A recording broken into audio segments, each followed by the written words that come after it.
Right, so I unmuted, so we are live.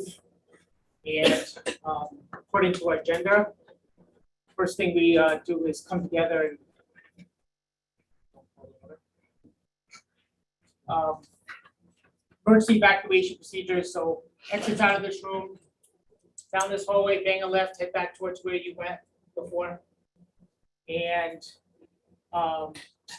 Ann Dixon, you're going to do the swearing in of the new members of the school building committee. Yes, I am.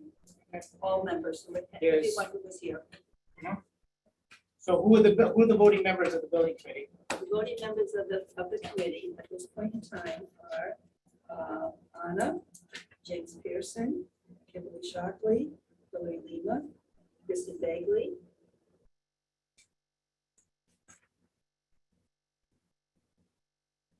Alita Hall, Ann Dixon, Christine Kennedy, and Kristen Ducis.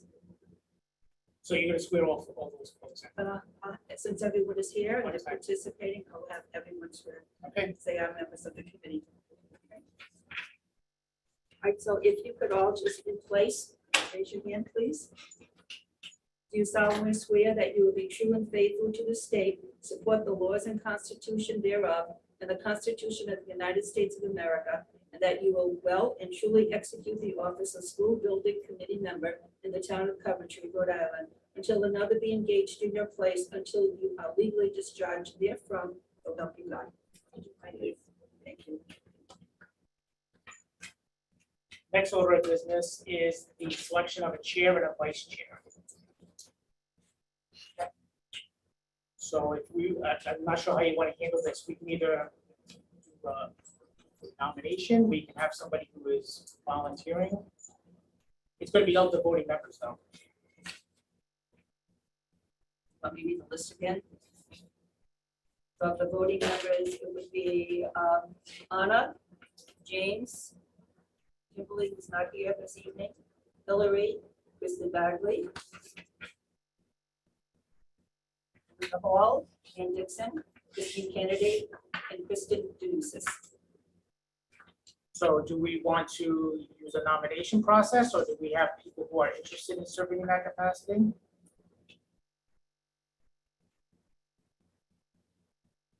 How do you want to handle that? Be helpful to know who's not interested. Is there anybody, and it can't be everybody, right? It can't be one of those not. My president knows this. Yeah, exactly. Is anybody like desperately not interested in either one of those roles?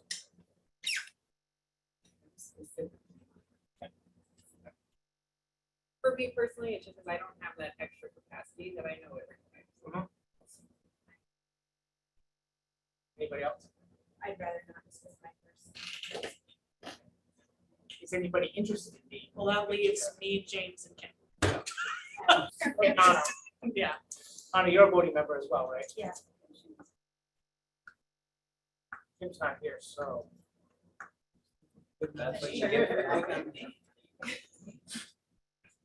As chairman, I'm not.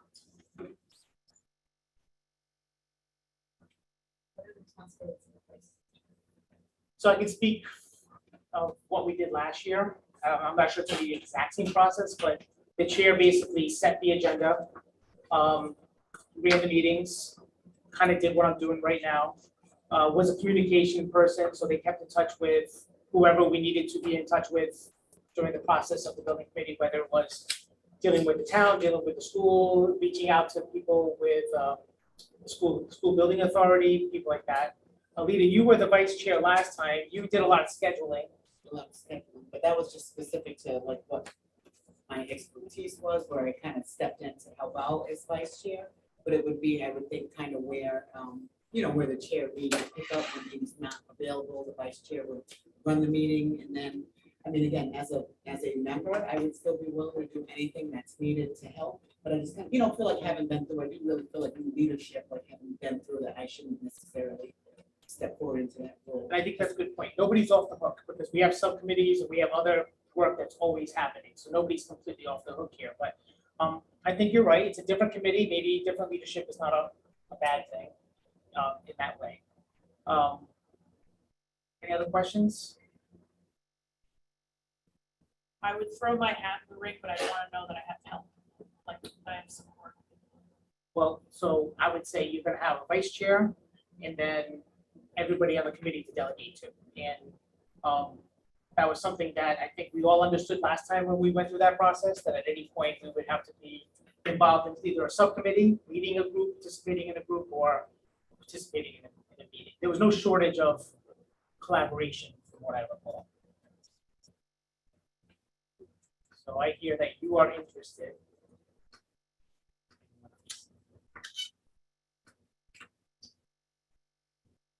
Shall we take a vote? Yep. Get a nomination, get a second. What's that? Get a nomination, Yep, get a second. yep, somebody has something to do with that. Nominate Hillary to be the chair. Second. All in favor? Aye. Any opposed? Now for vice chair. Anybody interested in that?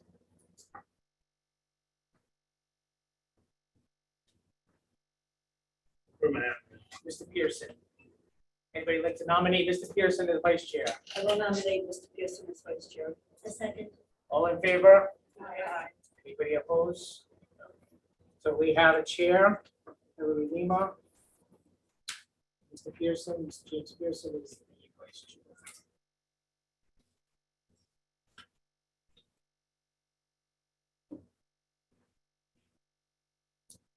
Hillary, seeing that you are the chair now, would you want to take over the meeting or do you want? No, I can do it. It's okay. I want to just get one quick point. I do have a list of all the members who are here and not here. And I'm also having our town clerk to put all the contact information for each person. So I'll be able to pass that out the next time we have a meeting, so everyone will have a complete list. But now I can pass out the list, but it doesn't have the contact information on it. So do you want me to pass that out so everyone has this I list? think it's a good idea, and I think the other thing that you made me think of as soon as you started talking is we probably should do Okay. another round of introductions and who serves in what role, if you wanna. And probably take a roll so we can see. So if you wanna use that list and Yeah, go from there. On both sides.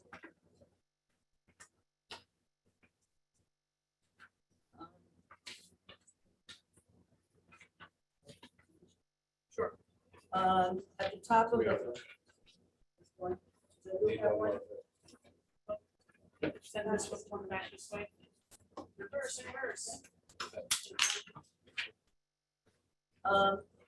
Right now, I have a list of 19 people, 8 or 9 voting, 9 are voting, but 2 of the voting members have not been elected or appointed because we had someone who was unable to come to an interview last evening. I did speak to her on the phone today. She's hopefully on the Zoom today. I'm not sure, I don't see her yet, but she's going to be on the Zoom today. And so I want to talk to her again tomorrow to see if she's still interested in continuing or at least considered. And we also talked to one other person last evening, but her schedule is such that she cannot attend 2 Monday meetings per month and also 1 Thursday meeting per month. So we told her that based on what the committee decides to do this evening about meeting schedule, we would let her know whether it would be viable for her to be a member.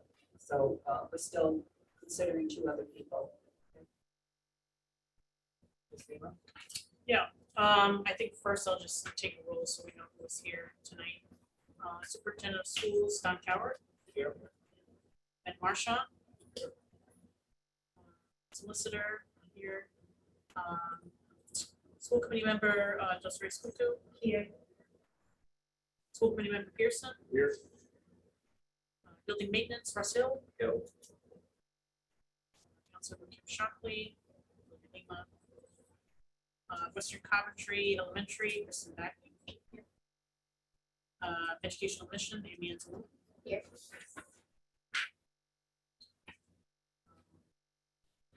School finance, Harold Sands. Here. Local budget, town finance, Lisa Mills. Alita Hall. Here. Ann Dixon. Christine Kennedy. Here. Kristen Juices. Mario Moreno. He's not gonna be able to join us. He's at another municipality tonight. Okay. All right, so I guess we'll go around the room, do introductions again, I'll need it kick off.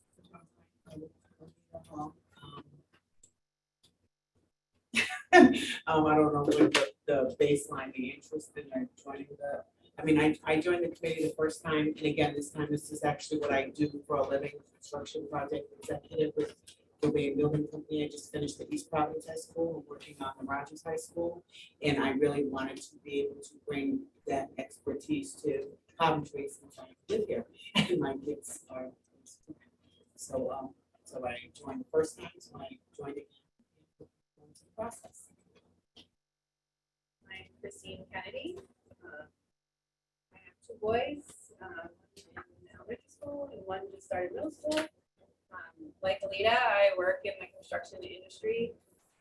Currently working with Don's wife in Cranston on Eden Park Elementary School.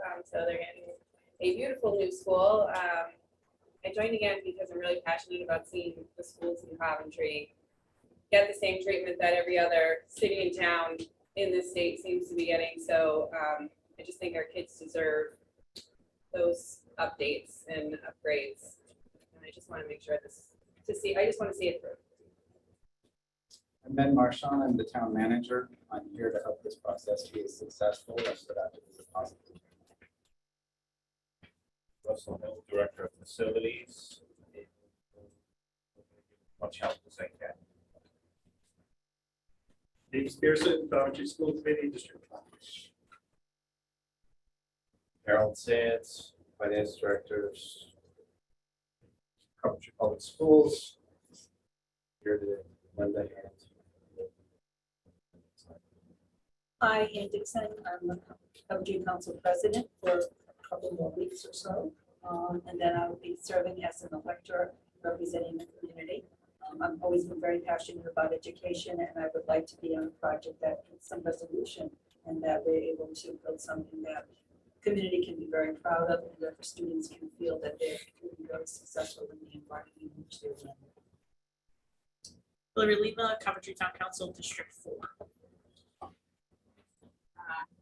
Two boys, both at the middle school this year in 6th and 8th grade, and I have been an educator my entire career and have had the opportunity to see a number of facilities throughout the state in my new role in the Department of Education, and feel like hopefully my experience as an educator plus the different facilities that I've had the opportunity to tour, I just see the difference that a ideal learning environment makes for kids and for teachers, and I think our kids, my kids, deserve that as well.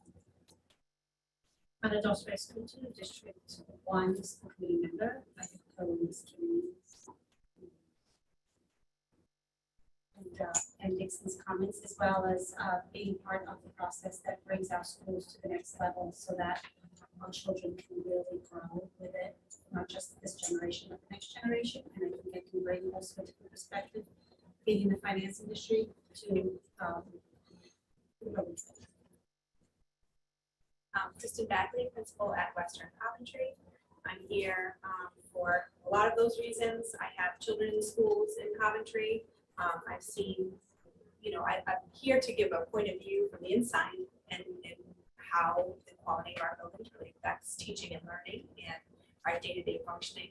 And, I think our town has a lot of pride in our schools, but we can certainly improve the physical. Amy Anzalone, I'm a Coventry resident. Both of my boys have gone through Coventry schools, and I have worked for Coventry Public Schools for 34 years, and this is my newest role as director of curriculum. Second building committee. Actually, third if I go back to 8, 9, sorry. Don't go back too far. Right. Yeah. Don Coward, I'm currently the assistant superintendent. On October 1st, I'll be in the capacity of superintendent. I was on the last building committee. I'm excited to be on the next building committee, looking for a positive outcome so the kids in our school can have access to the same opportunities that kids in other communities are getting currently. Excellent. Move to item 5A, new business, scope and mission of school building committee. I don't know if there's supposed to be paperwork that goes along with this, or did anybody propose, or are we setting this now, or what is the? So I don't have backup documentation to go with this. I don't think we have to have a final mission laid out tonight, but I think we should think about what our goal and our charge is. I think some of what happened with the last building committee is we were working in one direction, and at the end, it didn't match up with what the town could do. And we ended up not being successful in moving forward. So I think it's important that we kind of lay out our mission as a school building committee to make sure that we are in alignment with town initiatives, financial constraints, so that whatever we're working towards has an opportunity to be successful. I'd say we would table this until after Monday's council meeting, because I believe that's when the council is going to be voting on the amount. I don't know if the phrase "not to exceed" is correct, but I think that's when the council's, you're in the agenda meetings, you know better than me, but I'm pretty sure Monday is when the council's voting on the amount. So we need a motion to table. So I'll entertain a motion to table this. Maybe before you do that, could I speak to it? Yeah. And, I don't know that we need to adopt a vision, so no action is necessary, but I'll say that from the work that Superintendent Levis and I and Ann and James have done with Mario Pereño, the entire emphasis is on meeting the state reimbursement criteria to the maximum percentage. And that's really hitting on the newer and fewer schools, qualifying for every bonus, and maximizing our investment to get the biggest return on that reimbursement. And so the council will decide on Monday what this potential maximum scope, upper limit of that is. I'm going to be preparing an analysis to show the council the different options based on if you only give yourself 50 million to work with, the difference between the 30% of 50 million and 30% of 90 million isn't very much, because you're getting the 70% reimbursement. But I think I need to show those options and the impacts in order for the council to have a better idea of how they're going to go about funding this. But for the scope of this committee, it's get all of the reimbursements we can get and stay within the budget of whatever the council sets. Beyond that, it's going to really depend on what the consultant is able to design and develop in terms of what we can afford within our budget and how much we can afford to do.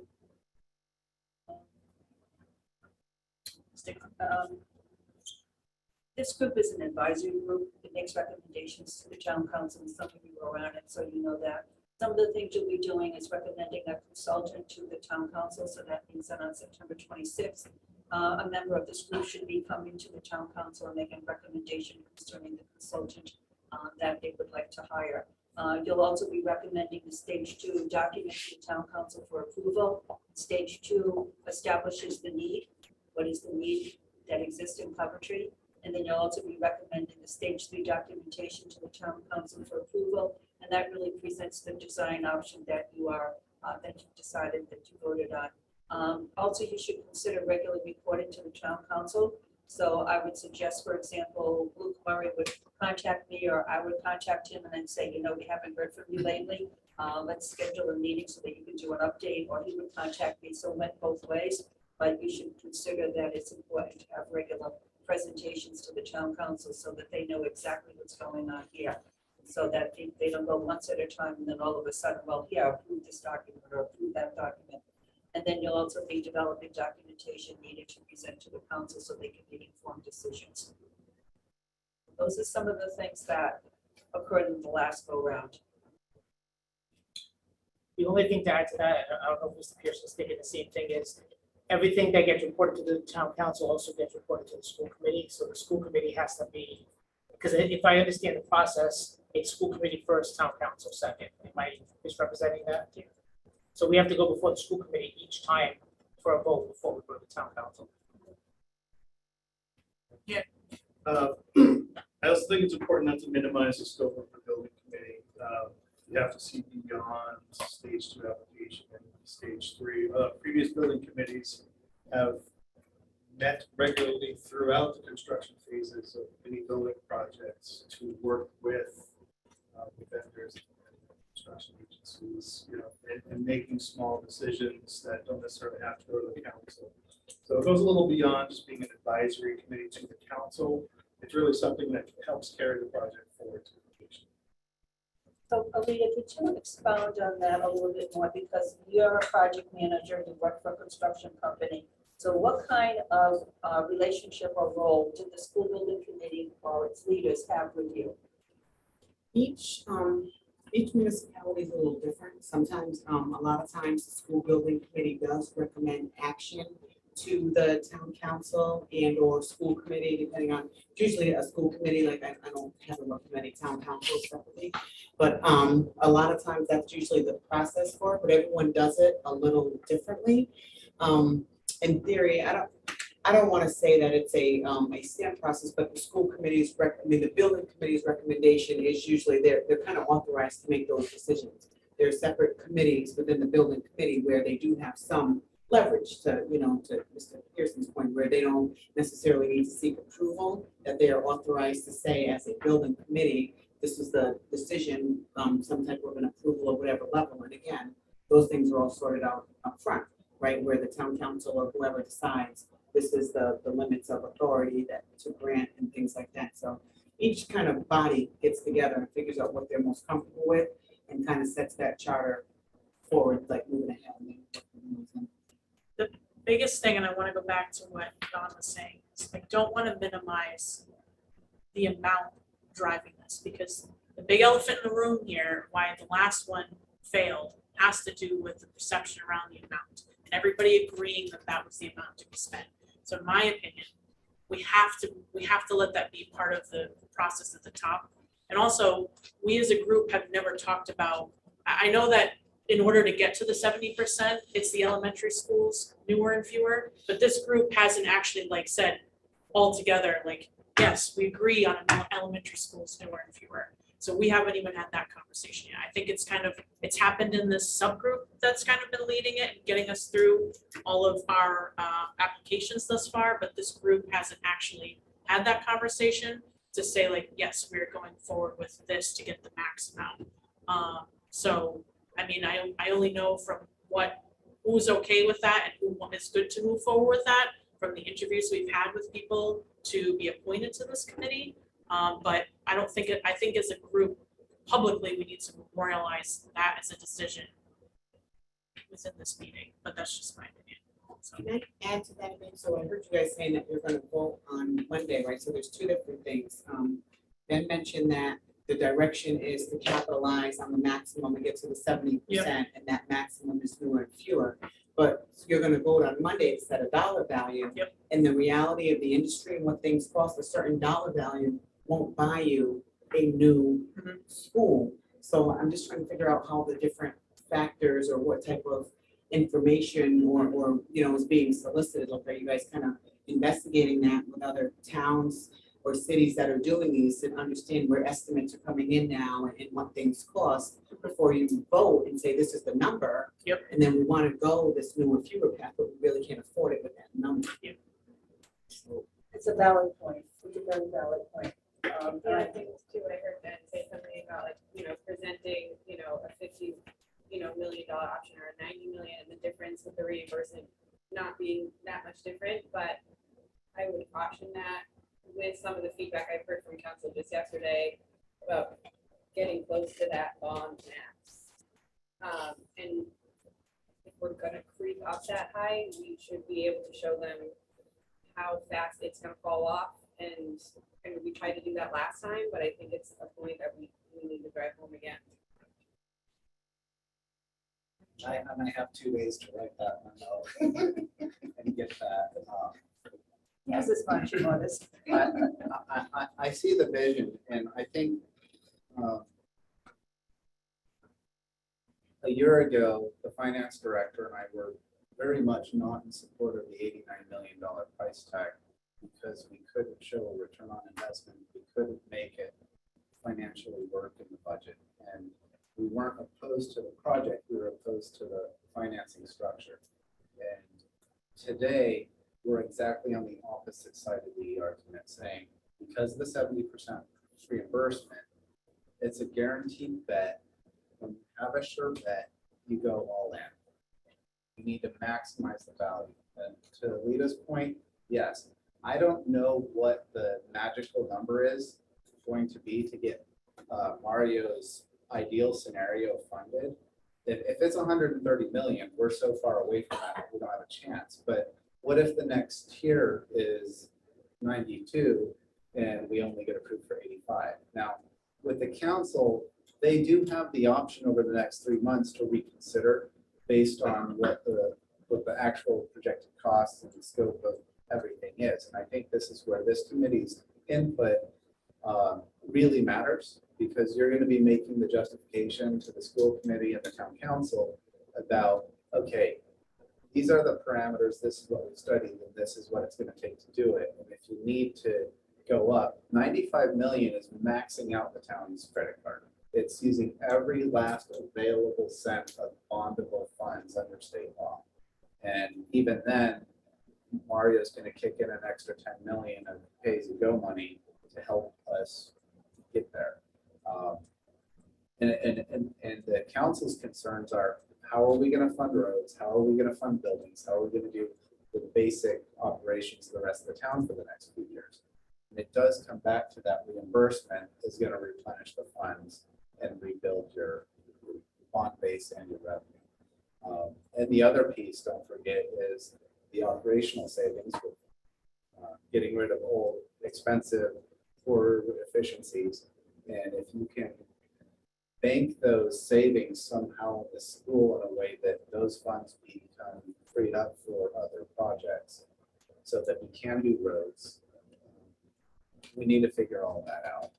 So I can explain it as I am now, in more detail in writing, but it's still going to be pretty high level without a lot of detail. And I know this council likes detail, and a lot of that detail is just not going to be available until down the road. So I'm hoping we get enough of a vision to say, okay, we can support this, and we'll see where we're at in a few weeks and check in every once in a while. Without a budget, how can we possibly, without the number, how can we possibly start? And to me, that needs to be almost decision number one, That's what I mean. because now you know what you're working with. That's like. Otherwise, you're we need the just like number. And that's speculating. why my argument is go for the max. Right. Work for the max, find out where that puts you. If it only gets you 2 schools, then it only gets you 2 schools, but then you know. But I think the consultant and our experts here to my right, they can tell you what buildings cost and where construction's going and what we think we can do. So we need to bring all of that into the conversation.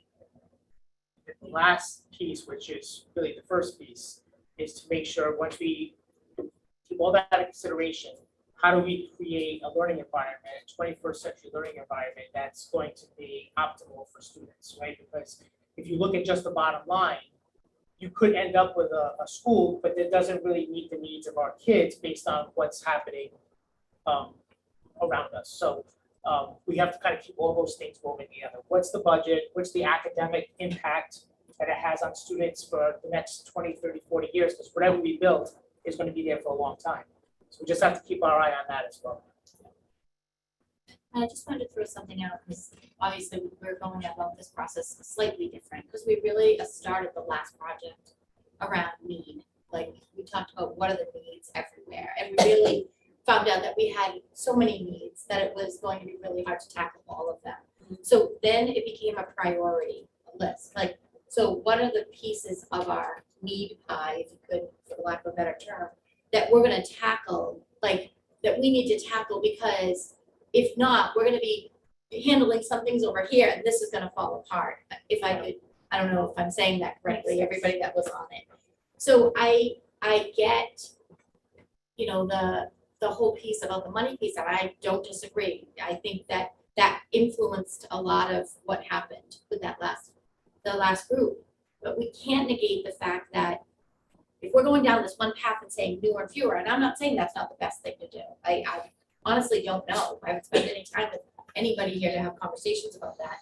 But we still have some very big need pieces that we could go down to newer and fewer, but we got this big, huge issue sitting over in our middle school. So like, you don't wanna throw good money at, you know, a really bad situation. So I just think that we can't forget that need piece. Yeah. That is huge. But at the end of the day, the town can afford only what it can afford. And it's like, would I have loved to have bought new construction on Paul Sprague Drive? Would have loved a new home, but they were selling for $650. Like, I can't afford that. So that's why I had to get a home. You know, like, I'm not negating need at all, but I think that if we all are at a number we can agree upon to start, I feel like that hump, getting over that hump helps so much in the rest of this project just sliding on through. We can't have that hanging over our heads the entire time we're doing this. I get that, and I just add one more thing though. What happens though, and I'm just throwing this out there as a scenario, if our goal is to just get as many of the maximum kind of pieces of the reimbursements, whatever the incentives pieces, to get the maximum, and that doesn't fall in line with what our need is, couldn't we make those things will happen and we stay within the budget? But we could be in big trouble in 5 years as a town when this becomes a crisis over here. Yep. And we have nothing left because we've invested a lot of our money in to get the maximum reimbursements. It's the same, that's one of the points I made last year was we're gonna max out the town's credit card on one aspect of our school department while the rest still could have tremendous need. They could. That's the point. That's why we put it in a prioritized need when Yes. we did it, because we were like, you know, this is a bad shape. So I just wanted to point that out, because Yeah. I think the points that everybody made at this table are super important. I really do. I don't think there's one that you could say aren't important. Money, you know, the process that we go about this, but I do think that the need piece is got to factor in there when we're thinking about this. Absolutely, because I mean, we need the number first. Then you need to see, okay, what are the priorities and what can we do with it? Like, what is the higher? And how does it take us from here to here where we need to be at a maximum efficiency cost? At the same time, serving the purposes of clearing up all up, because our issues are not gonna go away, they're just gonna get worse. So either way, we have to have both. Without that, it's no point. And don't We get forget- the number, but if the buildings continue decaying, we don't have enough, if it's just one, so I think first, on my own opinion is, what is the number that we can agree on, and then take it from there with priority and say, okay, what can we do with this, and what can these firms give us? You know, to kind of help us come to that idea and that conclusion. I think we have to be very clear with the consultant, what our Yes. real goal is. Is it to maximize incentives? Or is it to look at need and then be willing to take 65% instead of 68% or 60%? And keep on mentioning 70%, it's like closer to 68 point something or other percent. But unless we hit certain functional changes, we're not gonna hit that 70%. And so this committee is gonna have to make some tough decisions as to what it wants and whether it's willing to accept not satisfying all the needs to go for incentives, or whether we want to satisfy the needs and we're willing to propose that an incentive of 60% or 50% isn't good enough. And the architect that we select will have a lot of information on what we can and can't do. Because if you recall, the last committee was able to tuck projects into every school. May not have been huge projects, but we were able to tuck projects into every school and still maintain the reimbursement that we're getting at the time. So who's to say whether it's Mr. Carreno or whoever we select to be the architect could say to us, you could do New fewer and also address your first big project and still maximize your Well, reimbursement. because that's the other math that hasn't been done here, right? It's newer and fewer. What would be the monies quote unquote saved from the consolidation? We have no idea what that amount looks like. We don't know what that scenario looks like. And you know, Mario's scenario assumes we'll take that money and put it right to the bond payment. We have no idea what that money is going to be. That's a whole question mark we have to work with. I mean, isn't originally that it's supposed to know what the town can afford and what Well, the amount saved would determine to us, then help us better determine what we can afford. Because the scenario the perfect world scenario that Mario proposes, if you saw the bar graph he did, was you're taking the savings from the consolidation, plugging it into the bond drop off. So it's effectively not affecting the tax rate, is the way you issue it. Yep. 2 schools for the price of 1. Whatever it might be, your taxes stay the same.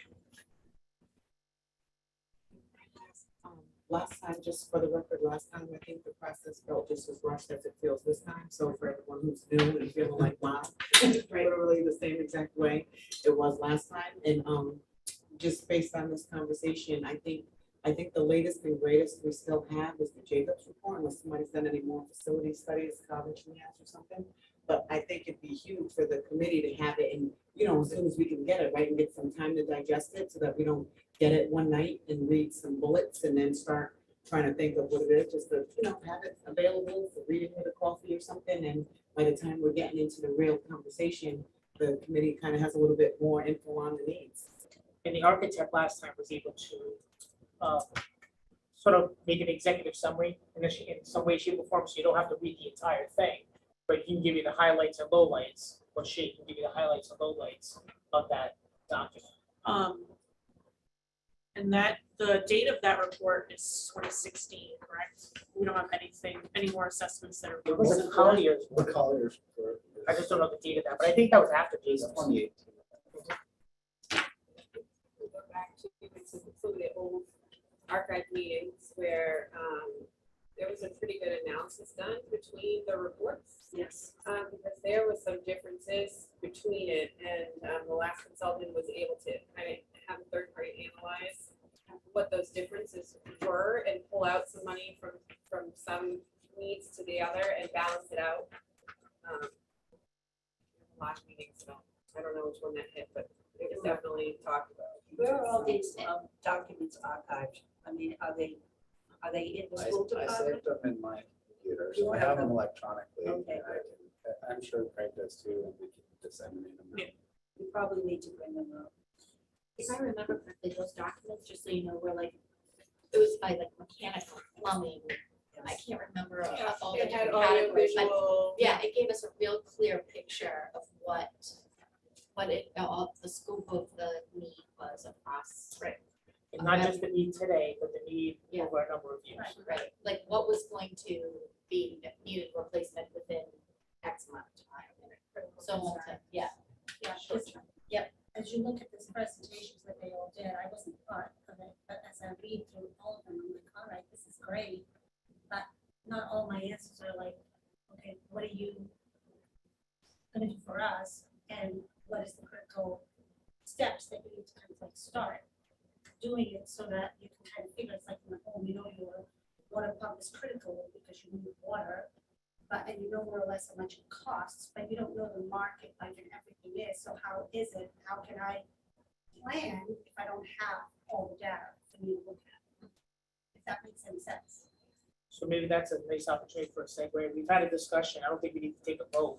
No, I think we all have an idea of our quote unquote mission, but I don't know that we have all the details yet to really define the scope in So we- terms of what, this is what we're going after. And that can go on another agenda. Oh, yeah. I would imagine so. Any other comments or questions as it relates to this item? Okay. All right, so just had a discussion, so we don't need to do anything there. Discussion and recommendation of a vendor to the town council for necessity of school construction, consulting services for stage 2 and stage 3. Discussion, action, or vote. So can I just say that we have hard copies, I've spread them out so you can move them up and down if you haven't had a chance to look at them. We also have this document that Mr. Levis had prepared for last meeting that just talks about the definitions of the different categories. Ms. Anzalone made a rubric for anybody who would like one or needs one, that allows you to score it. So those resources are all available. Ms. Lima. We do have to vote tonight, though, to stay on target, right? Correct? Okay. probably the best way to go about this would be firm by firm. Anyone disagree? Okay. So we'll start at the top with Aronian, I believe, it's listed as A and E here on the rubric. So before we get into kind of the bullets in terms of the point system, maybe it'd be good to just speak generally about some of the notes you took down when they made their presentation, or things you like, things you don't like, any call outs in particular. Hillary, may we ask, because we have two experts here, they work with some of these companies, and I think the third one is too. Maybe we can get some feedback on working with some of these people. Have you worked with Aroni and Alita? Have you, Christine? I have. You have? Yes. So maybe as we go through the discussion of each one, we can get any kind of feedback concerning the working relationship. I'm okay with that. I think I'm treading lightly a little bit because I just want to make sure that when we score this, it's an equitable process. Yes. So if I could, I'll just suggest that, I got comments from Kimberly Shockley, and she had said that there were two that she wasn't really interested in, that she didn't like A and E, and she didn't like Browse. So if we can thin the herd by just saying, Yeah, that's a good anyone idea. you want to strike out and not consider, we could start there and work backward and then have fewer to choose from. And ultimately, the voting members are the people who vote. Alita, any of these you would cross off that you weren't totally thrilled with, at least maybe two of them? Yeah, I would maybe agree with the two that he stated, and just simply because of in the world where we want to be, I think the other three just seem to be more experienced with size and scope and prior experience with what we're looking at and what we're looking at.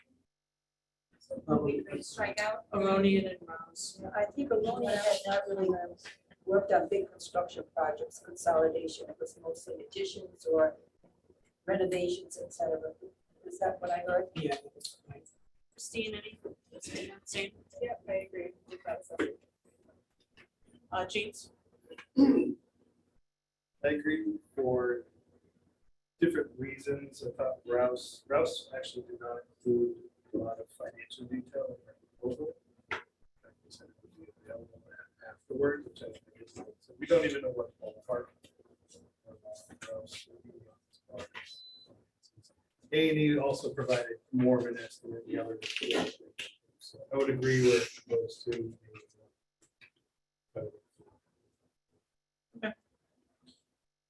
Ian?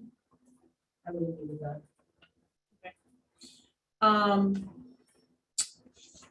For me, I felt like there was information missing from Aronians, and I also didn't feel like they had an emphasis on the type of project we're looking to go for based on seeking the maximum reimbursement.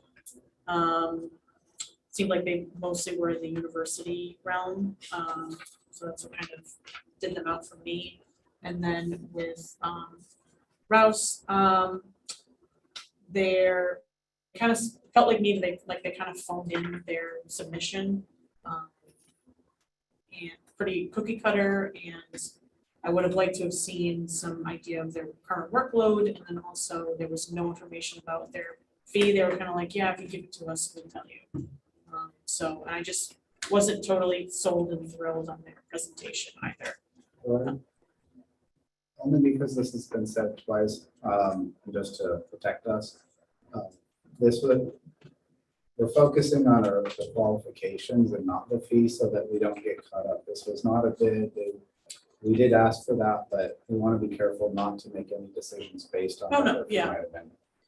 Well, the rubrics, we did have it on there. It was included in Yeah. the request, and others were responsive, but on a request for qualification, technically, Yeah. you negotiate the fee afterwards, but Gotcha. just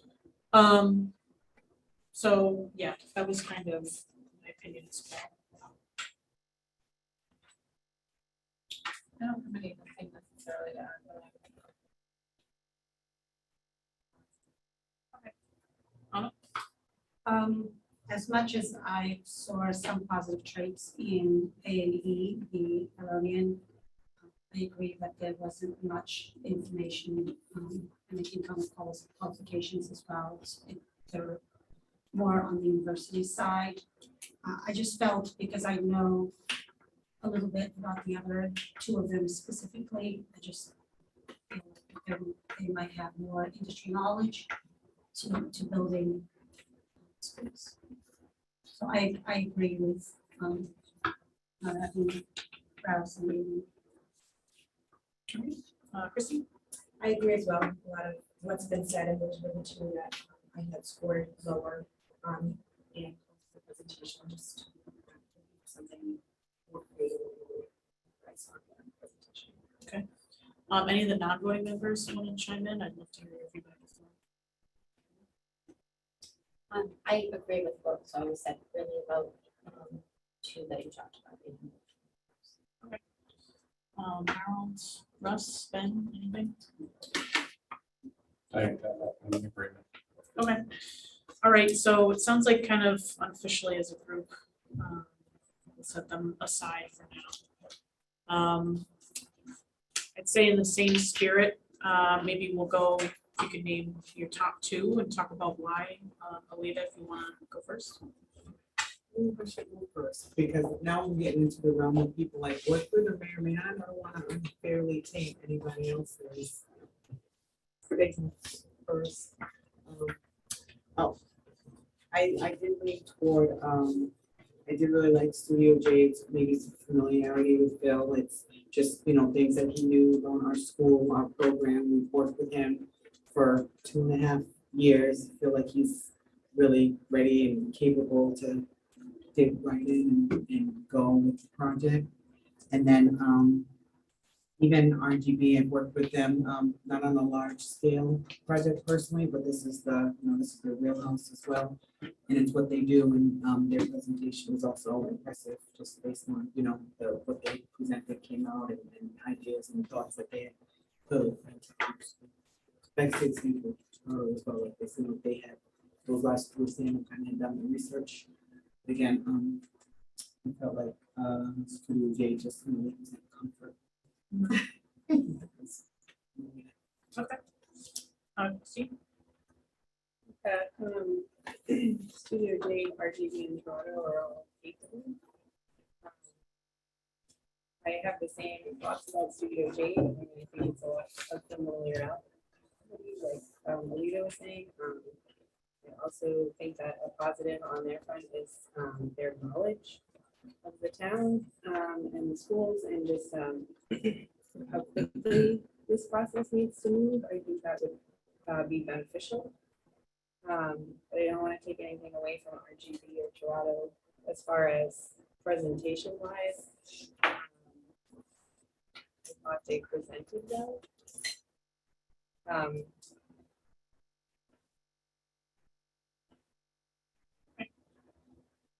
James? Probably am going to echo what I've heard so far. I'll just name my top two. So Studio Jade and RGB would be my top two, but that's it. It is.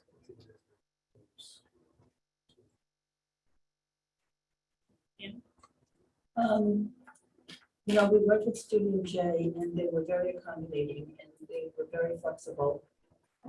And they really have a great deal of knowledge about our community. But I think of all the presentations, theirs was the least impressive. More cartoonish, if you know what I mean. Some of the others have a little more detail and information. I mean, if I was sitting here for the first time, I would not have really understood the depth of knowledge that they had about the project. So knowing what I do about their ability, I think it would be a good choice. But I wasn't impressed with the presentation itself. RGB, I thought maybe I'm not sure, but I wasn't sure they had worked on as many consolidation projects. Perhaps you can tell us about that, Alita. One of them talked about an express track so that we wouldn't be waiting so long to get some changes made. Which one was that talked about the?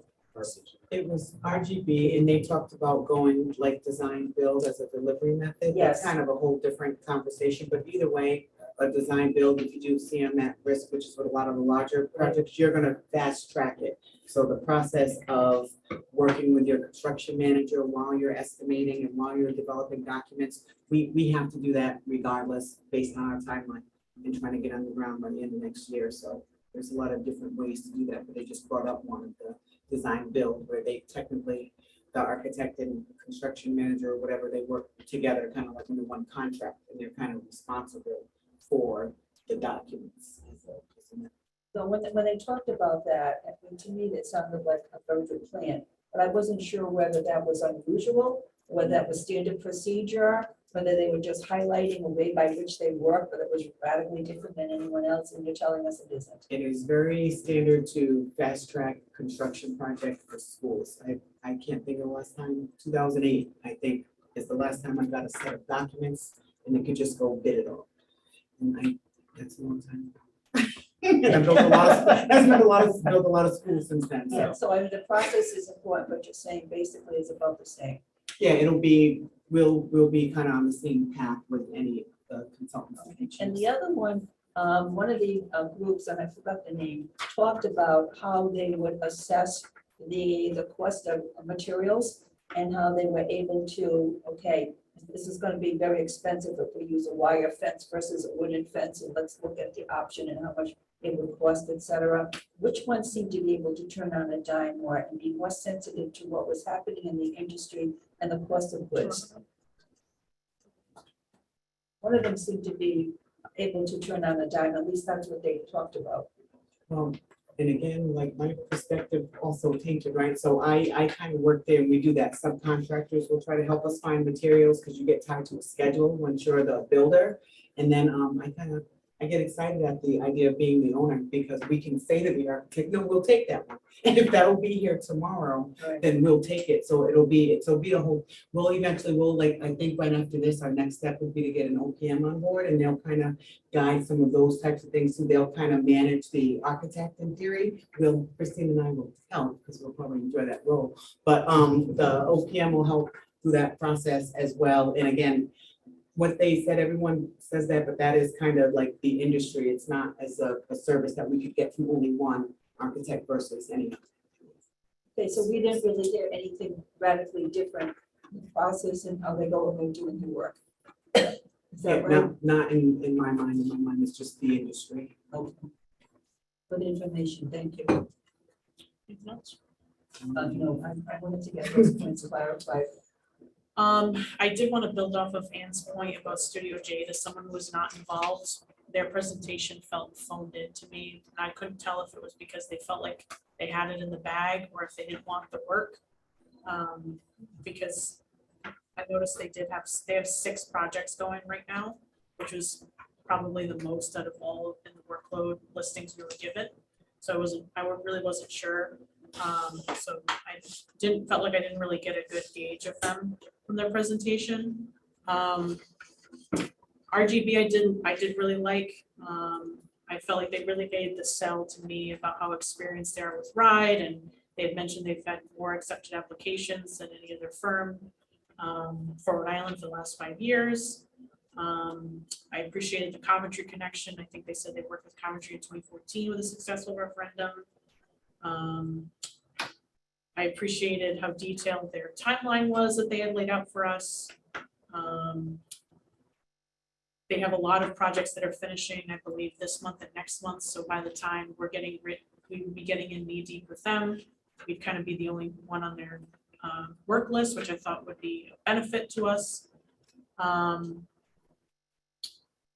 it seems like they've worked on a number of elementary school projects. So I did appreciate that. Toronto, I appreciate their presentation, and I think out of a lot of the proposals on paper, they got more specific to Coventry than others. They have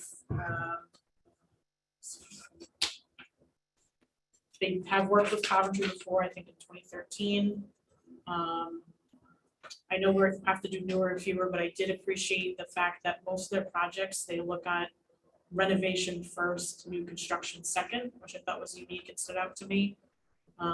They boasted doing more K-12 projects around than any other firm.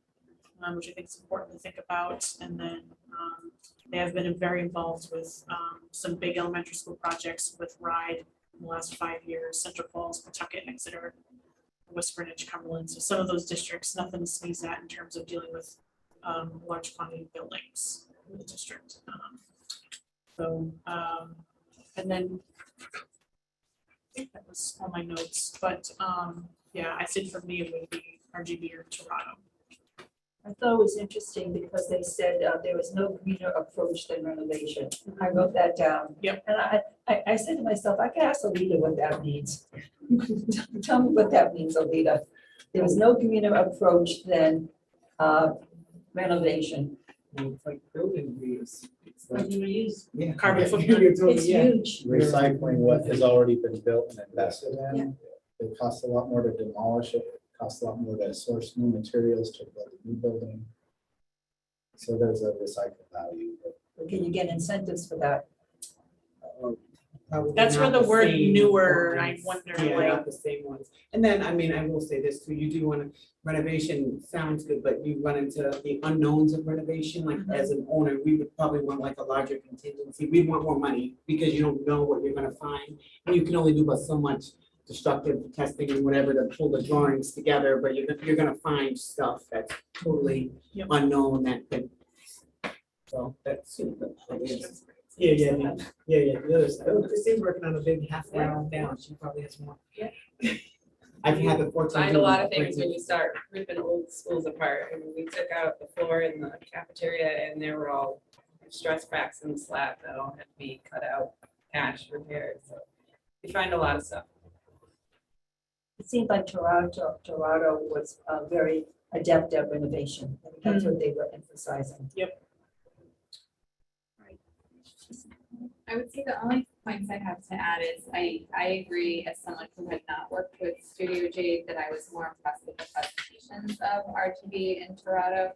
And I think slightly different spin on Toronto, I feel like they presented more alternatives. And I think it was not necessarily, this is like the path that's already been talked about and discussed. And they, I think, encouraged us to think about the other Outside the options box. as well.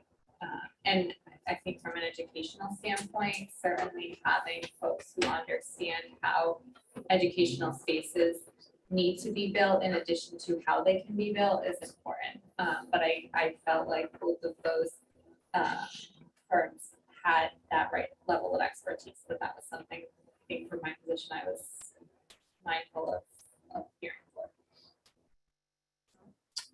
So, as I read through both of them, Toronto actually stood out because I'm a very advocate of reusing, repurposing, relooking. No, we don't know what's underneath when you take something out, but don't they normally sometimes also evaluate the age of the building and hopefully, and the fact that what they were from reading, because I feel bad that I wasn't here last week to really listen and ask questions.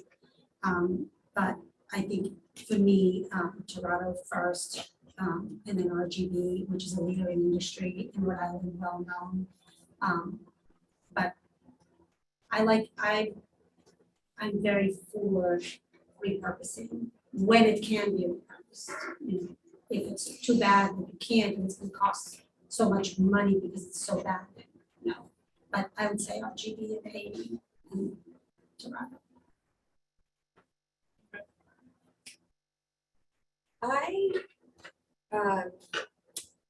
I really do feel some comfort in Studio Jade and having worked with them. I know Coventry's worked with them. I've also worked with them in another district.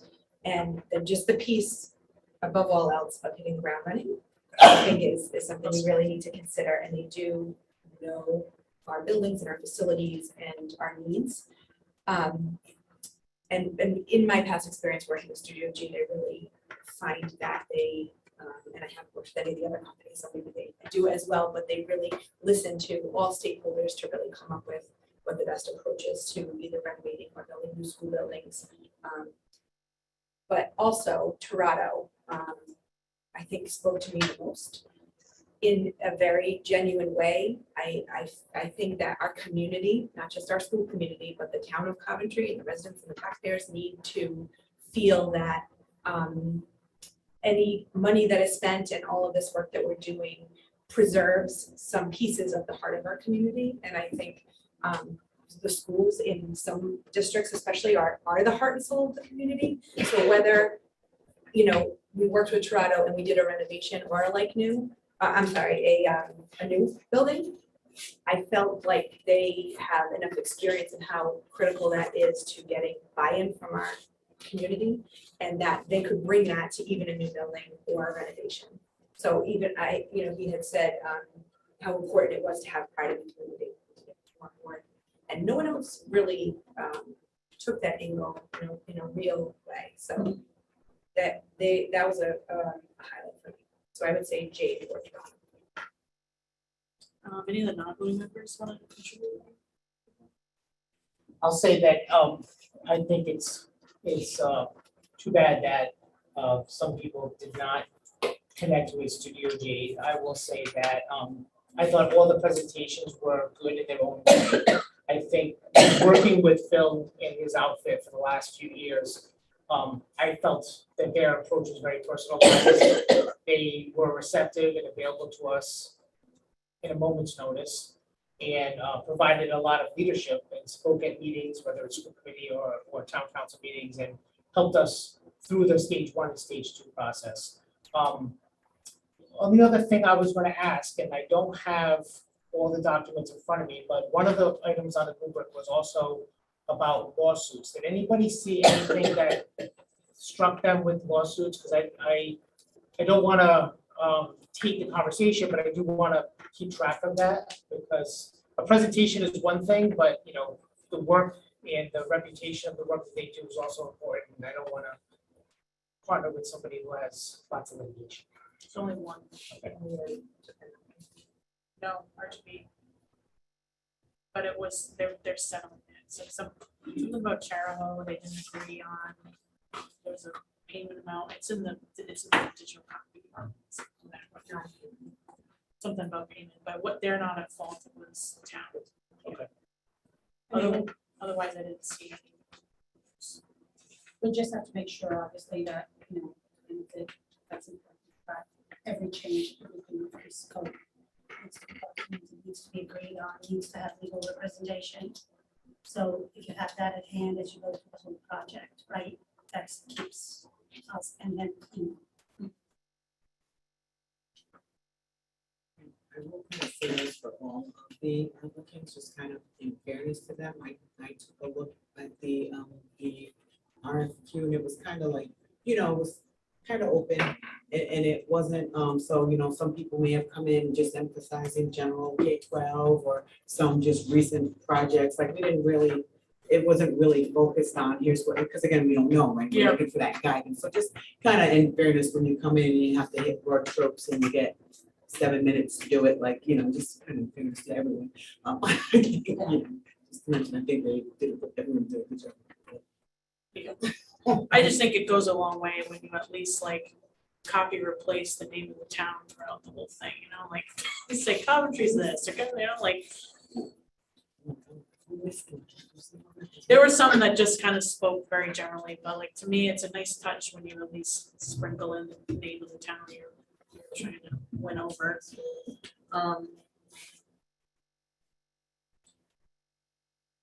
I mean, with Studio Jade, considering the thing that I think about is they've already done all the work with our district, but we're gonna pay them the same amount of money to do it all over again. Isn't that what's gonna happen? Different projects. I know, but to assess the schools, I mean, That might be a negotiation. Yeah, That's- Like Ben mentioned. that's my, we if negotiate they're, the fee. We can negotiate We the fee. negotiate the fee. if so. if they just did the work in 2020, the assessment, can't we negotiate that out of whatever and try to get the price down? That would be what? Yeah, that's a valid point. I would say that it's also a different project, because if it's as applied to these different set of goals of newer and fewer, and you're gonna change a lot of the analysis about your approach, then there's gonna be a lot of additional work that may not be interchangeable. I get it, So it but just depends. But the main selling point everybody's been saying is that they already know us, and but it sounds like it's not gonna give us any financial benefit to the fact that they already know us. It's gonna be, So the value isn't just that they know us, but that you have a very short window and a good portion of this group is comfortable with them. They know how to work with them and they feel that as a consultant, they've been communicative, they've been easy to work with. Every kind of transaction, you don't know who you're partnering with until you're in the thick of it. And then you're going to be happy with some things and not so happy with others. But with Studio J, they're more of a known quantity for many of the members of this group. And that has value. I know, It does, but I have to be the devil's advocate on this side, right? We're looking for innovation, we're looking for change. So if we're looking for change, where Jade is not really the change because they're so familiar with everything that you tend to follow kind of like the same steps as before. So, I mean, I've seen that we go with the same vendor in our own company, and then at the same time, it's like, you know, we didn't really benefit from it. So what do we want? Do we want like someone different that brings a different perspective and fresh and can work with us cost effectively as well with what we're willing to do? Or, I mean, I think that if you give the contract to either one of these, they have to adhere to the timeline. It just has to be. They have to be. Otherwise, isn't that like legal and financial ramifications for them as well? Well, yeah, but you don't want to get, Right, you So- don't want to go there ever. right. You just exactly. really want the person who's going to be Committed. responsive. But, And I will but it- say, as far as the monies go with Jade, I worked with Luke as the vice chair. We didn't really have monies for the town or anything to pay for a lot of the things that they did. And we find money, right? We'd be like, oh, we got $12,000 that we found in this pocketbook over here. And they're like, hey, good, you know what? Guess what? $12,000, we'll make it work. And it was very flexible and we were able to do a lot of things. And again, everyone will do that. But there is, and again, with everyone, again, we'll have the option to negotiate and will be flexibility with whoever we choose, I think. And, you know, everybody wants to, we'll be able to use that to our advantage when the time comes, right? That we'll lock in and negotiate to what works. But isn't this, in this process, stage 2 is one person, then stage 3, you go to another, is, You don't I mean, That's my not how it personal opinion, you don't really want to, I would think. But So when we developed the RFP, Mario Carreño gave us the option as we can do it just stage 2 or stage 2 and 3 together. And we did it as 2 and 3 together because the argument was for stage 2, if they know they're going to get the stage 3 contract, they can give you a better discount on stage 2. And they're still at risk because there's a lot of thresholds that we need to accomplish before we get to stage 3. But we designed it that way so we could keep the cost on stage 2 as low as possible. So also to comment on, so we could look at the cost impact of using the same company again, but I think the other impact is efficiency and turnaround time. Because we're on a compressed timeline, there are things that we're gonna need to do quickly to get ready for our stage 2 application and then prepare for a bond. If we get to that point, and I just know that the payoff of going with Studio Jade would be, if the committee goes this way, is some of the analysis and things that they've done in the community, they've already done. And so we don't have to wait for that information. Even like the one thing Studio Jade did say that I don't know if anybody else said, if they did, I missed it, was they know one of the challenges in this community is the availability of real estate, availability of land. They've been part of that conversation. They know there's not a lot of places to build a school. Yeah.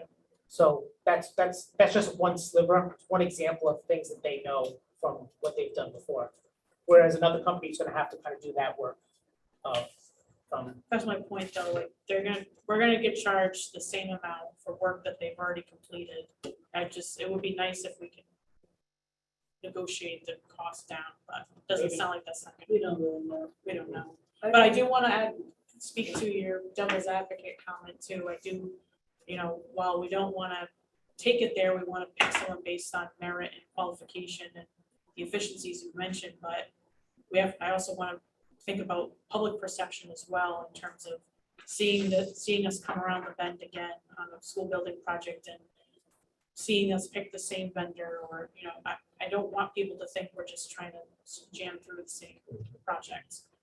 Just like people were upset with the second budget vote, they were concerned that we were just gonna jam through the same exact budget for a second time without making any changes. So I do just wanna be cognizant of that.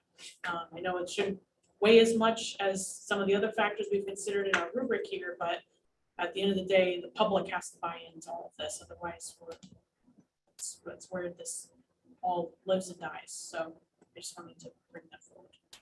I mean, technically though, in fairness to that statement, the public didn't vote it down last time. I don't think a lot of the public even knew what was going on. It didn't make it beyond council, so I don't think the public has some perception Yeah. that we went somewhere with some designer and we're going back. I think a That's lot fair. of people were still pretty in the dark. That's fair. I'd like to respond to something that Anna said. I think, you know, you brought up some good points with someone who's already worked with us, be able to come up with some fresh ideas, et cetera. And I think that when we were talking about the project last time around, I brought up, you know, can we do something for less expensively? I brought it up at the beginning of the discussion, and at the end, Luke, to his credit, did have Studio J come up with a different proposal for us. And they came up with it very, very quickly, and it was different than what we had imagined through months and months and months of deliberation. So they were able to show that they could be very flexible and come up with some innovative ideas based on what were the needs of the group for information. So I just wanted to point that out to you. I think Amy remembers that too. Is there anything from the previous go round that you would have wished that they did differently, not knowing like why it ended the way it did? Was there anything from the work that Studio J did that you feel like had they done things differently, maybe the outcome would have been different?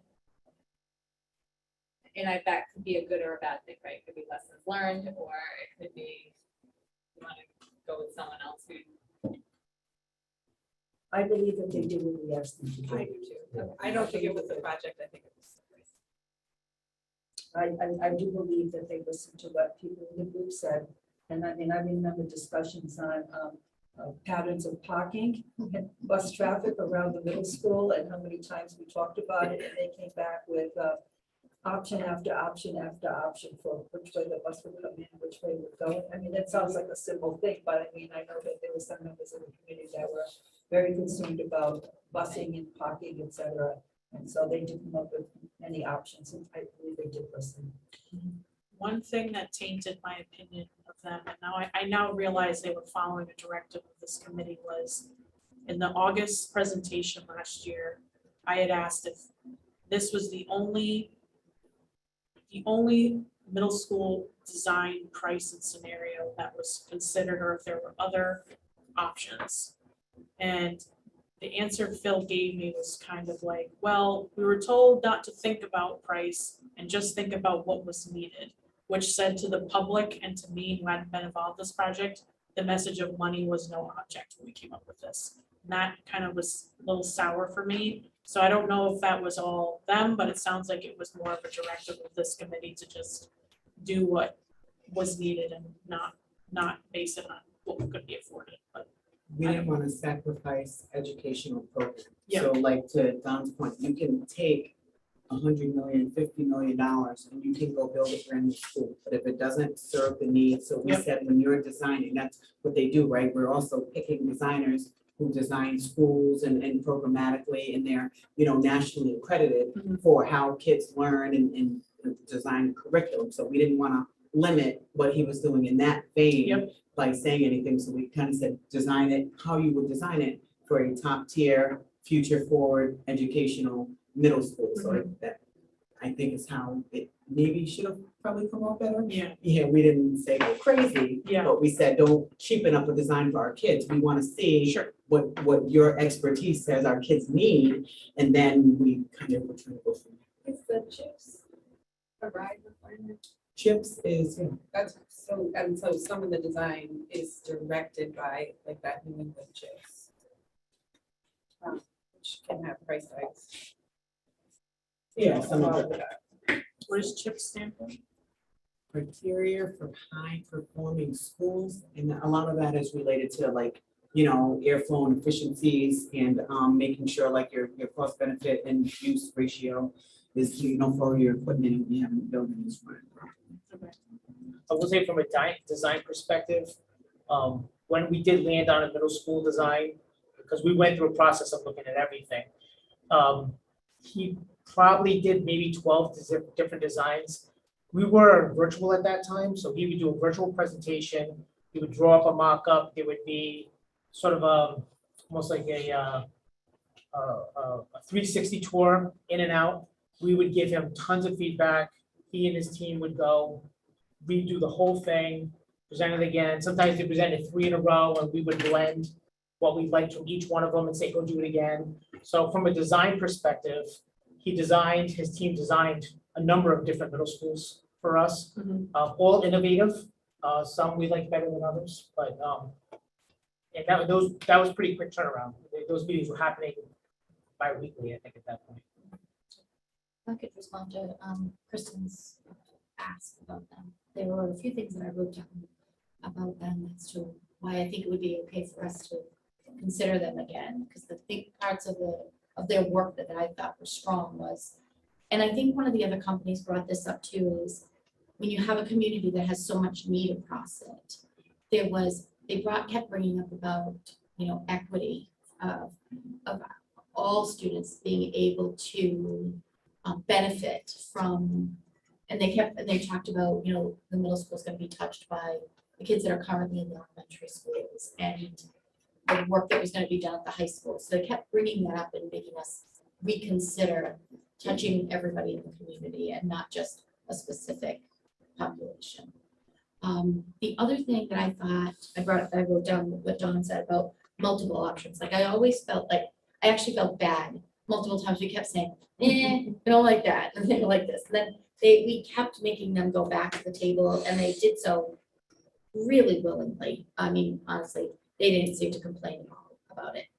But they also had a really good plan for students during the build time, because they knew that could be extremely expensive for us to bring modulars and all kinds of things onto the campus.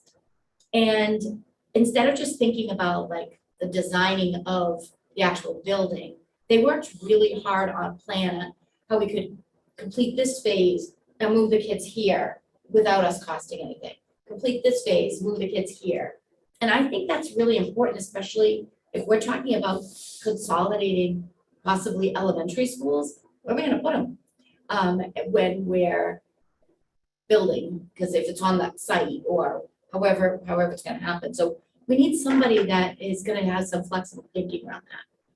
To say one thing that I thought, and I think it might be a factor of our team that they could have done a little better, although I don't know if it was really their responsibility.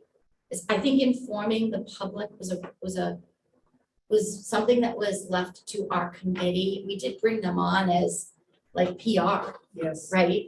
And they're not really PR people. And I don't think we did a very good job on that. And I'll take some of that responsibility because I was a piece of that. But it was because we were so rushed and because we didn't know how much money and how far things were gonna go. It's hard to promise things and say these are the things we want. So I think there's a different way to go about this, to draw the public in and be a part of what we're doing and not just this is what we came up with. And I do think having somebody who does that PR work is important for us in this community, for sure. Is getting people to know we're working on this and not just this committee, and bringing people in as part of this process, whether it's, you know, we didn't do presentations at the open houses very well. You know, we didn't do that part of it, I felt, effectively. And just in fairness to them on that, PR was That's not not their really job. their role, so They they took it on. produced handouts or documentation, schematics, Right. renderings, anything that we Logos, needed. everything. Yeah, so They were helpful. they did a but good enough job they trying to shouldn't. get it to us, but we were in the process, Amy, if you remember, we started with, we had no PM. Yep. And then that the next step would have been that once we got beyond the council, the OPM would have been the one that we engaged, and it would have been their charge to help us now with our PR campaign. And they would have made recommendations, some do it in-house, some Yeah. bring in third parties. So, in fairness for those guys, it wasn't really their responsibility. They tried to help us. They did, they tried to help us, and so I don't want it to sound like I was putting them down, because it wasn't really their job, but we were strapped for cash. Yeah. Right, I think we had like $12,000 or $13,000 or something to that point. We spent that. Yeah.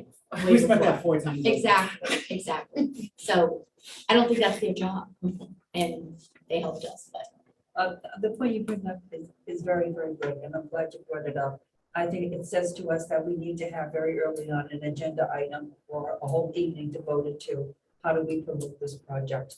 Whether it's among the people in the schools or with the community at large.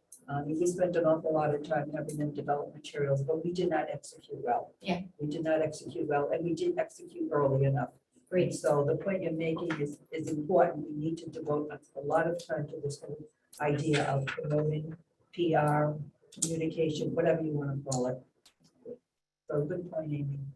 That's definitely a really high point to make sure that we bring awareness, and it has to be a professional firm, even if they do pro bono for free, they can, as, somebody, that's really key to keep everyone informed. And it has to be things that the public relates to. Yeah, exactly. You know, like, I know it's important to meet certain ride requirements, or you need, that this meets this curriculum need, but that's gonna go in one public theater and out the other. It has to matter, Yes, it has to matter. Yep. Any PR has to matter. so just wanted to kind of herd us forward here. So I wonder if we can narrow our 3 down to 2 to make this a bit easier. I feel like this is a really gruesome process. I just think it might be easier to pick between 2, or if you feel you're comfortable to even pick one after a conversation, maybe just, I don't want to like take a vote without taking a vote here, but if anyone has any other idea on how to best narrow this down. I think we should just go, as to, from taking to personally after hearing a little bit more, not Studio Jade and everything else. That's one that we keep. And then go. I'd also entertain if anyone wants to make any motions right here and now for recommendation to the council. Or see where to do so.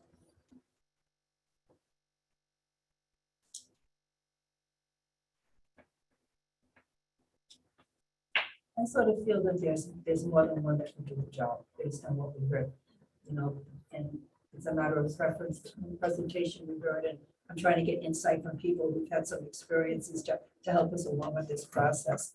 So I'm having a difficult time deciding between experience, known quantities, which I believe, I have trust in. RGB, I think, will do a very good job too, based on their experiences. So I just wish there was some other piece of information that would help me make a good decision, because I'm having a hard time thinking about this. Well, not to worry, they are all very highly qualified, competent. firms. But that's the And that's problem, the right, great, Ben? the great problem. No, but I think what Ann is saying is she wishes, and I do too, that there was this one thing that stood out and said, bing, That's the like, one. Darren, I have to go, but there isn't. Could we just sort of take maybe 5-minute break, and maybe we can sort of talk to our neighbor or just sort of chat a little bit? Is that possible?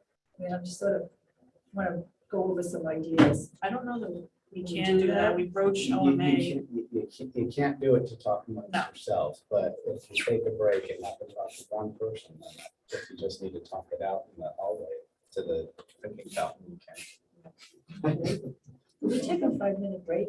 I was gonna go to- I'm going to get some water. Yeah, sure, we just want to take a recess, go for a walk. We'll recess till 7:35. Synchronize your watches.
Just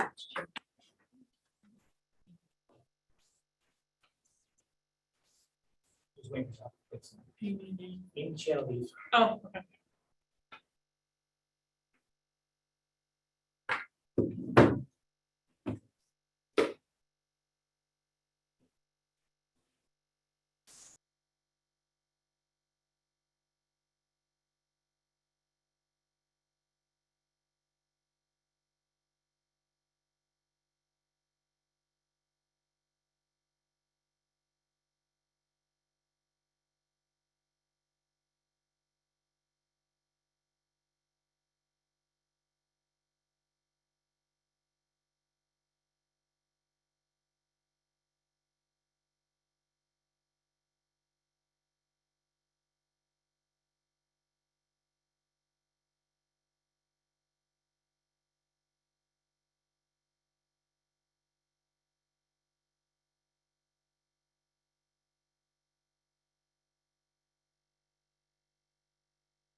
All right, we'll reconvene here.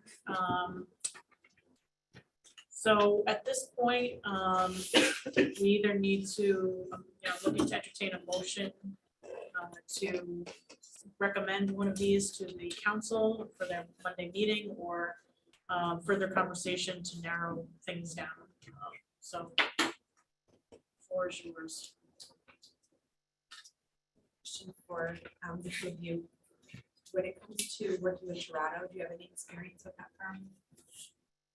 Personally, Working with them? yeah, I believe. So I'm thinking more like on a, we're looking for what stands out on a reference standpoint. Do you have any knowledge or? Oh, no, no. And I'm not shy. If I had any bad experience with anyone, I would have shared that immediately, but I can't say that I do. I make a motion to A&E services come be one of the recommended. I have strong feelings about. Toronto.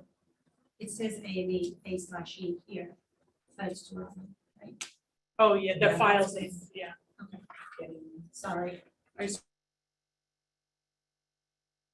Do we have a motion to recommend Toronto? Do we have a second? I think you were saying. As one of them, yes. Sorry. Oh, are we recommending multiple?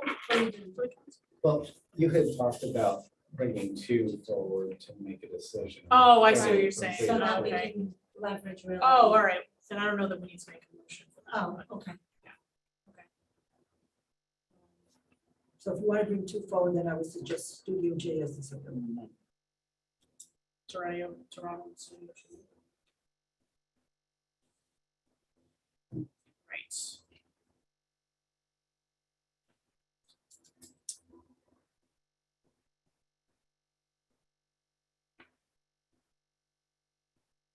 Anyone else in terms of what the two should be, or if they're okay with narrowing it down to that?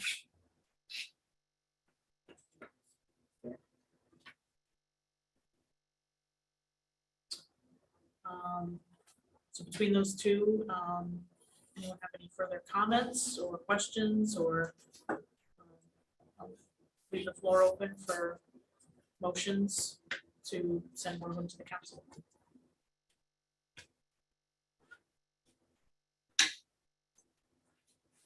I'll leave off by saying that I believe that we have many fine qualified companies that applied. And they did so in a very short notice. I mean, we only got the RFP out a very short time ago. And they not only got us the proposal, but they also came and made presentations. So, I really want to commend all of them who came forward. I do think that we do have a very short time span. I do believe that Studio J has demonstrated that they have the expertise to understand our needs. They also have done a lot of baseline work in which they understand the studies that have been done in the community relating to the Coventry schools. And I think that they'd be ready to be innovative and ready to step forward.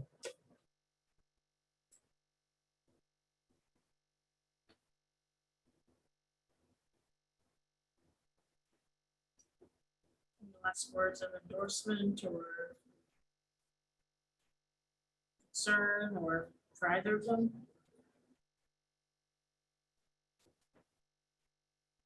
I think at this point, somebody just needs to make a motion. That's what I'm fishing it out. I'm helping you. Just saying it. All right, I make a motion to bring Studio J in for,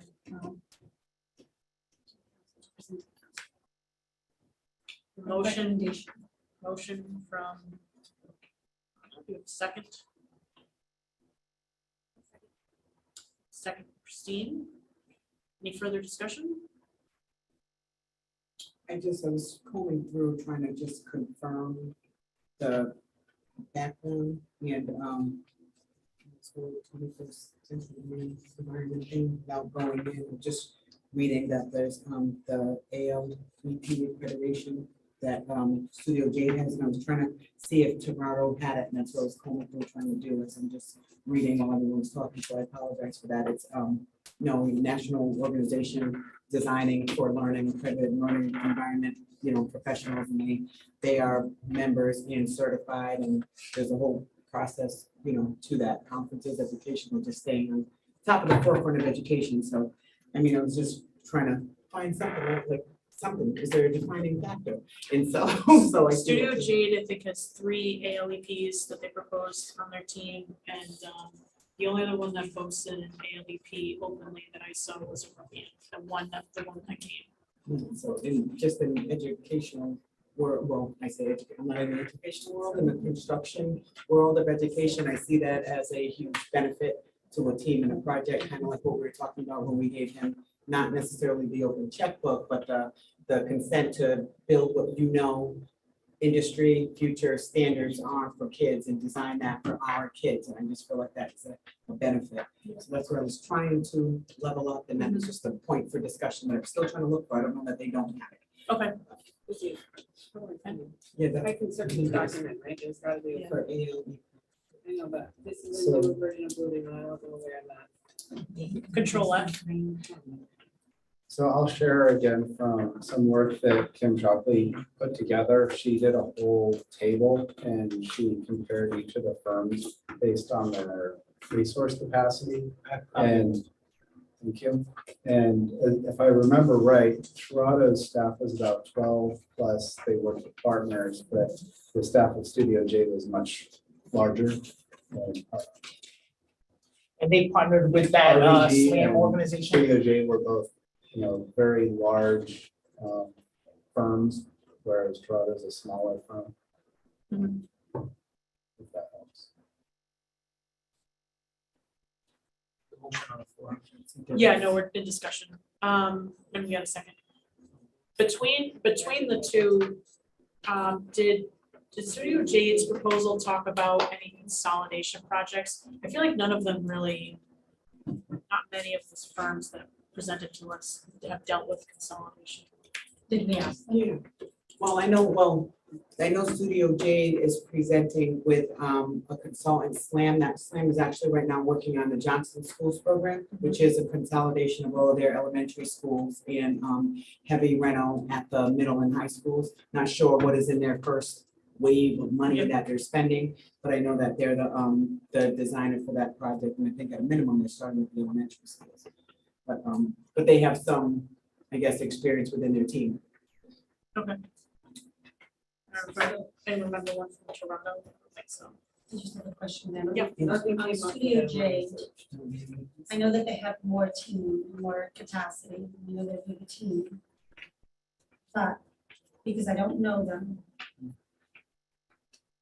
have they ever, in past projects, failed to meet any of the requirements that we needed or any of the deadlines that we might have really needed? Because even though you have a big team, that doesn't necessarily mean that you can meet the deadlines, if that makes sense, because we're in such a rushed deadline.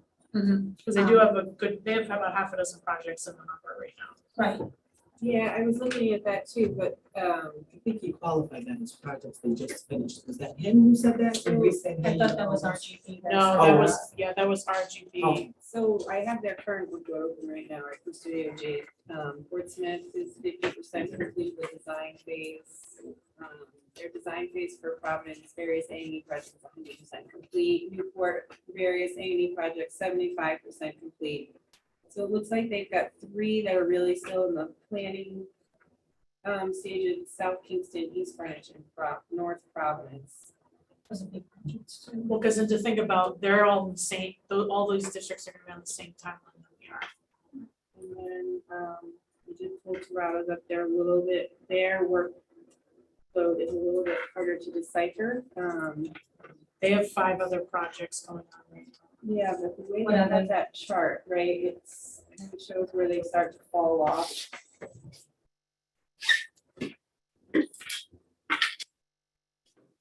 I don't know, my heart is going through that. But I'm trying to understand on a timeline basis of what we are all talking about. And the knowledge, you know, the feedback from everyone, obviously. But Because more staff is great, but if I knew that, I Yeah. would have more attention of, that's my, yeah. I would, if somebody on the other committee can correct me. On the last initiative, I don't think they missed any deadlines, and I think at that point, they weren't also partnering with anybody. I think we were just dealing with them. I don't think SLAM was involved. It was just their outfit. I think they probably, if I had to guess, they probably partnered with SLAM because they've taken on some other projects. In other parts of the country. Is that what? I know they're in Delaware and Rhode Island, but they have significant, I mean, if you think about Johnson alone is it's gonna be a big project. I think it would be very difficult to compare one company with another, based on how many employees they have, Right. where they're full-time, because, people partner. And what we need is to know that there's going to be a dedicated, at least core group of people in a company that's gonna be dedicated to our project, and how they get the work done to the standards that we're asking for is really up to them. I mean, you know, I can't just judge, well, this one's got 26 people and this one's got 30. What does that mean? It doesn't mean anything. It's how well these people work together. It's how well they can partner with the appropriate resources that are needed. That's the important thing. And I'm not sure that came through in these proposals. But it's something that would have to go on trust. I mean, for me, it's more about, you know, and the fact that, you know, you're looking at, and you do bring a partner to Toronto in, but that's also a different perspective from a completely different district that completely brings different ideas to us as well, right? I know it's outside of Rhode Island, but I don't know.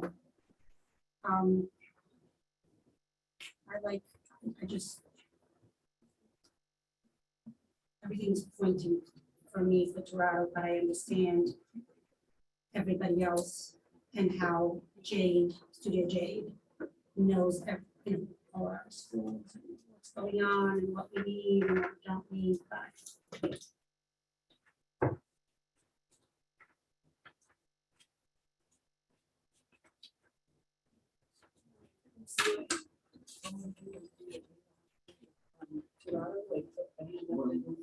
I'm sorry. I can't hear you. Does he have a motion and a second on the floor? Yeah, so anyone have any further discussion on these two? I would just say if I looked at everything and if I said all things equal with these guys, timing and schedule, I do think we have a better opportunity to negotiate a lower cost for stage 2, at least because we've done one. I do believe from a time-wise of stage 2, that, I mean, a big part of it is your due diligence study of all of your schools. You have to show them that you've done all this and then you do your super deep dive into your chosen project. So like right now, we have some really good due diligence on 6 of our 7 schools and then a deep dive on one. So I think, again, that goes to the negotiation of that fee as a concern. So I feel like all things equal, that puts us at a benefit for a project that we're trying to get in February. And we're gonna be canceling, well, I don't wanna say we're gonna be canceling meetings, but we may have issues because like the last time we did it, we did the same timeline, same process, and we had the holidays and Thanksgiving, Christmas, and then you just feel crunched again. And I don't want us to feel crunched again. Yep. It was a lot less time. I would tend to agree with that, but to me, it's like, I really do hope there's more than just they know us, like, it Well, would be no, that's what I nice said, if all things cost equal, wise. if I look at these two and I look at the proposals and presentations, a couple things don't add for me one way or the other, but overall, they're equal, just like all five, right? They're all qualified, and even down to these two, you know, they're as close as I think you could get. So if you put it all in, you think, what's the one that gives the town the most benefit? And I think schedule and more flexibility and negotiating of the fee kind of, to me, are the, you know, pluses of one over the other. And again, maybe some familiarity as well, and knowing the devil you know is better than the devil you don't, right? So knowing the process that we've been through and what we can and can't do and get, that kind of leans me in that. Any further discussion? Yeah. Hearing none, we'll take it to a vote. Roll call vote. Alita Hall, We're voting on Studio J. Studio so J, just aye or no? Studio J is the vote, because the motion was for, Studio J, she oh, made. then, yes, yes. Sorry. I was just making the point that I was kind of like, Oh, you know. I didn't hear it. that was the motion. I Christine was Kennedy, reading for the AAP. Yes. James Pearson, Yes. Ann Dixon, Yes. Kristen, sorry, I forgot her last name. Danusis, Yes. and it's Isabel Dos Reis Coutu, Yes. and Kristen Bagley. Yes. And Hillary Lima, yes. So that is 8 in the affirmative, 1 in the negative. The Studio J will be referred to the council today. Right. Back Yeah. Please. For me to kind of just meet, to kind of like get to know them. Yeah, I would look Because at I that. missed the thing, I just. I don't see why not. Mr. Conti's on the. He's on right it now, now. so, yeah. All right, We'll invite them to the next meeting. yeah. Item 5C, establish future meeting dates. So I would imagine we want not so much pick dates, but pick a night of the week, maybe that's every other week, to have on the calendar and go from there. So one thing I did hear from a lot of folks around the table is that Tuesdays are a nightmare, and it's kind of a miracle that we all made it here, but that might not be the case for everybody. So I appreciate hearing more of that, what days of the week don't work, especially for our voting members, what days of the week are atrocious and don't work, and what days you can make work or would be better for you. So, Kristen, any, Tuesdays actually work well for me, okay, as do Wednesdays. Same here, Tuesdays and Wednesdays. And then atrocious Tuesday, can't, Wednesday, Thursday.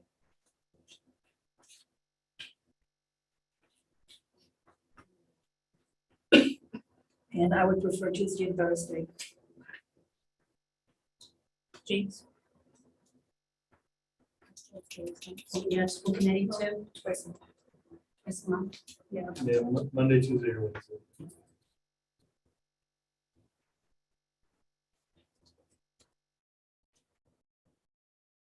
Christine, I'm good for whatever day. you're good? Yeah. I like the sound of that. Listen, we get soccer on every day, but it takes an army. Somebody will pick them up. Okay, You won't. Have them run home. have and them run Alina, home. what's good for you? Yeah, kind of similar Tuesday, Wednesday, or Thursday. Tuesdays, I might run up against a couple of hard stops at 7:30, where I have to run out before a vote. I got tonight. Okay. Tuesdays. We'll be Um, down, not that it's a big deal, because town council has lots of meetings. Our meetings are on Thursdays, so we just have to make sure we're alternating with our meeting schedule. I know you have meetings on Mondays, right? Yes. Yes, but it feels like Wednesdays are Yeah. settling in. Did anyone say no Wednesday? And Wednesday's a problem for me because our comprehensive plan advisory group. is on How often does Wednesday. that meet? Every week? Not every week. It does have some public hearings, et cetera, which I will have to attend, so I may have to miss a couple of meetings. Okay. Yeah, if we can alternate with whatever that schedule is that posted on the town website? Yes. Okay. I'll look at that. It sounds like Wednesdays are good for almost everybody. I don't know about Kim, but I can check with her. So I think we'll look at Wednesday, and then in terms of our next meeting date, when do we need to meet again in terms of deadlines? It seems appropriate that we, if the town council approves Studio J, that we will come to our next meeting. What I'm saying, what we need to pick, is it gonna be Soon. the 28th? Is it gonna be the 5th?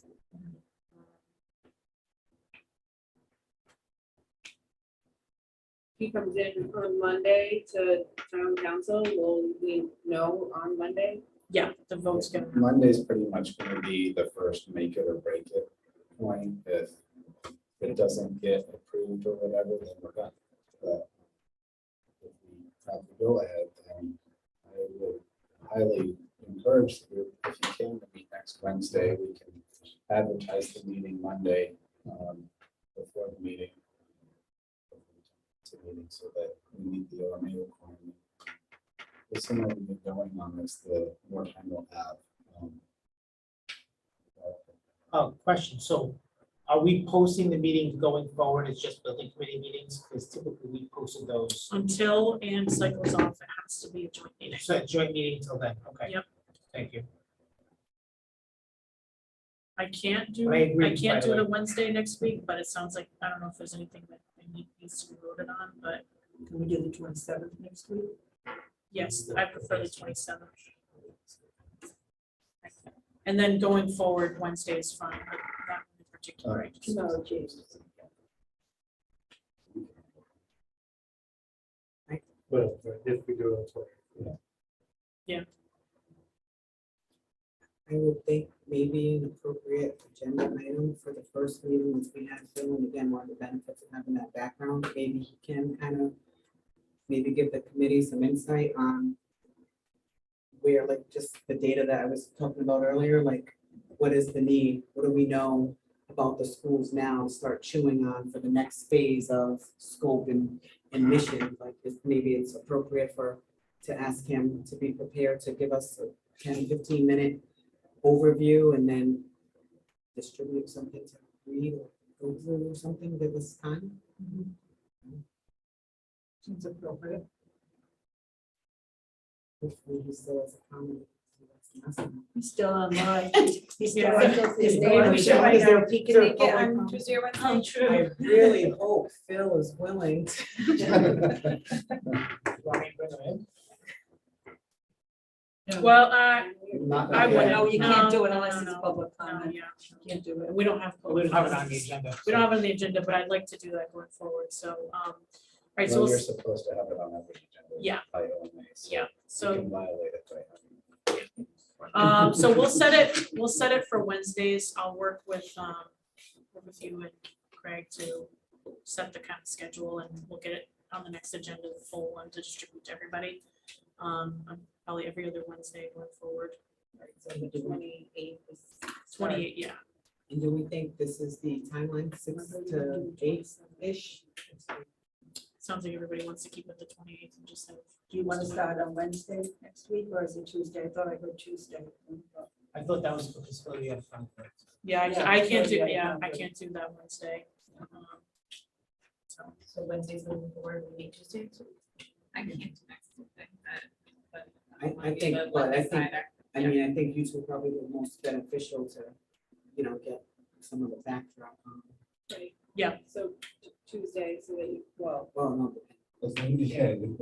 yeah, it's okay, we can do Wednesday. James can run the meeting Wednesday, and I'll be here moving forward. you got it. You told the schools, you kind of. Yeah, I An told idea the of need. schools, yeah. No, yeah, this is, next Wednesday is another board I'm the vice chair of, so. Yeah, that one meets every other, so. All right, so I'll work on that schedule with Don and Craig. Did we talk about same time? 6 o'clock is very challenging sometimes for me because I work in Charleston. By the time I leave, I have time getting Okay, up at we 6 can do, o'clock, maybe 6 like a 6:30. Yeah, we do 6:30. What about you folks out in the sticks? It's Johnson and traffic. Yeah, And it'd be here.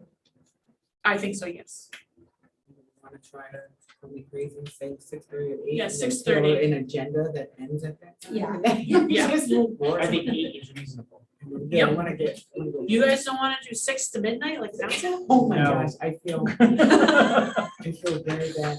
All right, so 6:30 to 8 on Wednesdays, we'll start next Wednesday. James will be your host for the evening. We'll go from there. Can I get a motion to add a public comment as new item 6, please? I make a motion to have the public comment. Motion to have a second? Second. Second? All those in favor? Aye. All opposed? Guys have it. All right. Mr. Coward, would you open for public comments? We are open for public comment. Just raise your hand and I'll bring you in. There's nobody in the room, so would anyone on Zoom like to make a public comment? Going once? Going twice? 3 times? And closed. Okay, can I have a motion to adjourn?